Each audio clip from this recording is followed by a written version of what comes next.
Hi, my name is Duda Pavao. I'm a senior on the Stetson women's soccer team, and I'm a holding mid. Awesome. That? Yep. Well, first, congratulations on your most recent win versus UNF. Thank you. So your season has been a bit of a roller coaster from the beginning, with all those losses and ties, and then your win streak in the beginning. Mm-hmm. Tell me a little bit about what has changed from the beginning to now. I think from the beginning, we did get a lot of new players on the team, but there was kind of like we're trying to accommodate them and like trying to get to know each other and like not just on the field but also off the field. And I think when you start clicking with one another off the field, that brings like the chemistry on the field too, and we're like a very united team. Definitely. So that helped a lot. And I do think that like in the beginning we didn't like know exactly like our positions and like what our role on the field was. And I like to say that like we kind of did lose and had some ties like in the right time, right? Like not during the conference. For sure. So that was like our time that we adjust like the issues that we had on the field. So looking back, can you pinpoint anything? You said you guys weren't all clicking together exactly. You had a lot of new players, but is there anything else that you can pinpoint that might have caused those ties and losses? I mean, we did. We had a very strong spring, like before fall, correct? Mm-hmm. So we did have a very strong spring, but I think just like adjustments, like the position situation. We like, for example, I was playing left mid, and but now I'm a holding mid. Okay. So I think we took a little long to recognize where each player should play. Right. And but now finally we got like a good idea of like the right positions and like even in the beginning like we did play against very good teams. For example, UCF. UCF is a huge team, and we did lose to them 2-1, but they scored on a PK.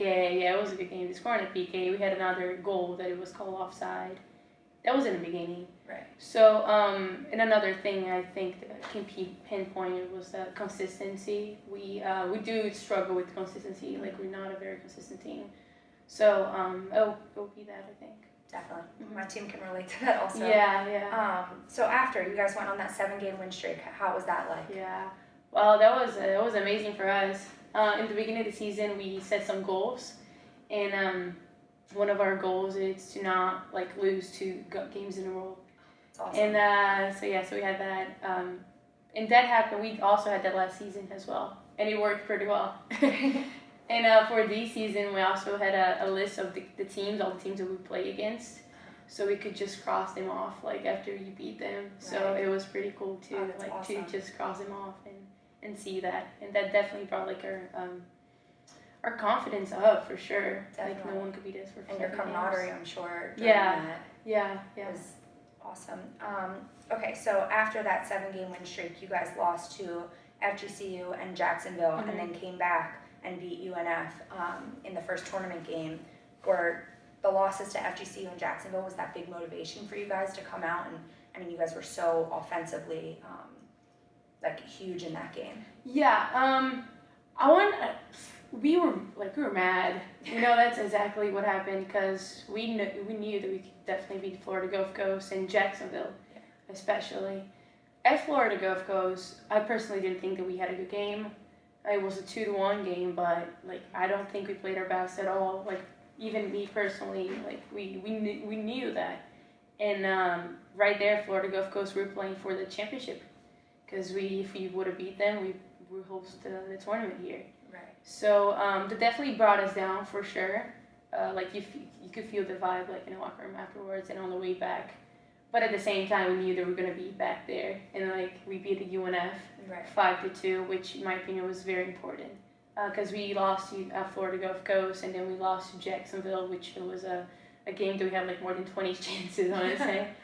But then beating UNF 5-2, that's definitely something that brought confidence back and like motivated us. Definitely. For sure. Was there anything different that you guys did in the weeks or the week preparing for the UNF game that you might have not done for FGCU in Jacksonville? No, not really. I think just being prepared like we always do. Like training wise, it was pretty much the same, but the fact that the game against UNF, it was either you win or if you lose, you're out.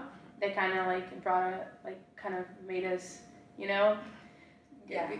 get like, I don't know, just work harder, I want to say, or even just understand like if you lose, you're out. Like this is Right. gonna be your last game here, or it'll be Kinda. my last game because I'm a senior. But and I do want to say though, because since we're in first before, I do think that we kind of let that get in our mind and like kind of like settle a little bit. So that definitely didn't work well for us. But then I mean we got back and beat UNF. So. For sure. Yeah. So what have you guys been doing this week to prepare mentally and physically for the Lipscomb game on Friday? So for the game on Friday, we have been the usual, just practicing. We had our day off on Monday, and after that, we just been just practicing in the morning, same exact thing. Of course, we've been preparing, watching films, and we divide films by like positions, so like midfielders and forwards, and then defenders. So I mean, it's pretty much the same. I think it's been working, but me personally, I'm just like as a team, we all do like we do watch what we eat, we get enough sleep, and all of that, but just preparing the same way. Definitely. Well, Yeah. that's all I have for you. Okay. Thank you so much and good luck this weekend. Thank you, Taylor. Of course. Pleasure. Thanks.